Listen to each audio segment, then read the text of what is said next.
नमस्कार। हम यहाँ पर कक्षा 10वीं उत्तराखंड बोर्ड के हिंदी पाठ्यक्रम में व्याकरण पाठ्यक्रम में संधि पढ़ेंगे। यहाँ पर प्रस्तुत स्लाइड में अभ्यास, नियम, भेद, उदाहरण ये हम इस प्रकार पढ़ेंगे।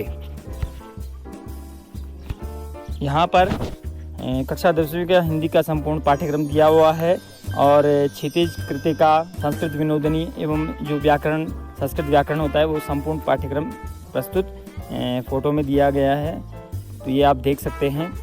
अब हम इससे आगे संधि प्रकरण पढ़ेंगे। व्याकरण पाठ्यक्रम यहाँ पर लगाया गया है। यहाँ पर संधि के मुख्यतः 3 भेद होते हैं: स्वर संधि, व्यंजन संधि और विसर्ग संधि। संधि की जो परिभाषा है, 2 वर्णों के मेल से हो उत्पन्न विकार संधि उसको कहते हैं। होते 3 प्रकार संधि के होते हैं। वर्ण यहाँ पर मिलते हैं, वो स्वर भी हो सकते हैं, व्यंजन भी हो सकते हैं। संधि का मतलब है जोड़ या मेल। संधि वर्णों या शब्दों के मध्य होती है। जब पहले शब्द का अंतिम वर्ण और बाद वाले शब्द का पहला वर्ण मिलकर एक नया शब्द बनाते हैं तो वह संधि कहलाती है। ऐसी स्थिति संधि कहलाती है।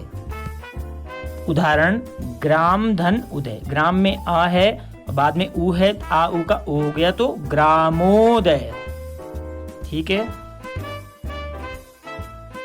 कक्षा 10वीं में पाठ्यक्रम में स्वर संधि लगी हुई है। स्वर संधि जहाँ पर स्वर वर्ण मिलते हैं, पहले शब्द का अंतिम स्वर, बाद वाले शब्द का पहला स्वर मिलता है। जैसे यहाँ पर दिया हुआ है रमाधन आ, रमा में आ और बाद में ईश में ई है और यहाँ पर रमेश बन जाता है, ए बन जाता है, वह स्वर संधि कहलाती है। स्वर संधि के भेद हैं: दीर्घ संधि, यण संधि, वृद्धि संधि, गुण संधि, अयादि संधि, पररूप संधि एवं पूर्व रूप संधि। यह भेद है।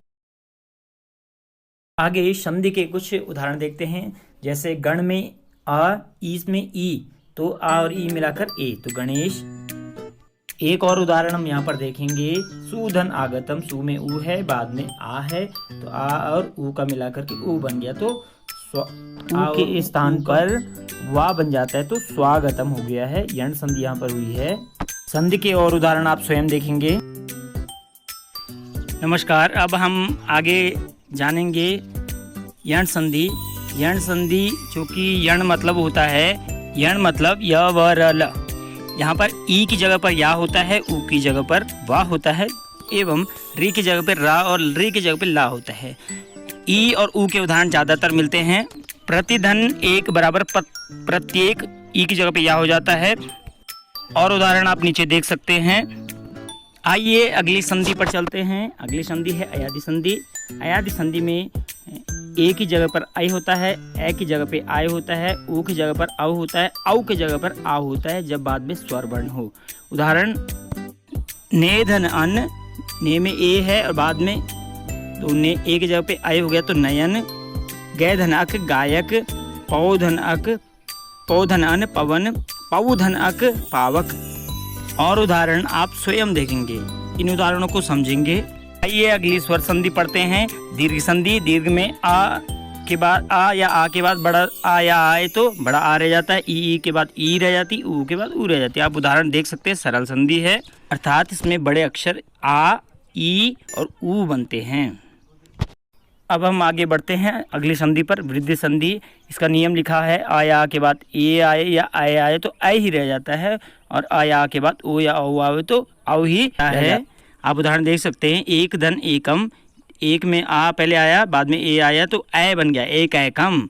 अन्य उदाहरण आप स्वयं देखेंगे। इस संधि में 2 स्वर बनते हैं, ए और औ। नमस्कार। अगली संधि पढ़ते हैं, गुण संधि। इसमें ए और ओ बनते हैं। आ या आ के बाद ई या ई हो तो ए बनता है, आ या आ के बाद ऊ या ओ हो तो ओ बनता है।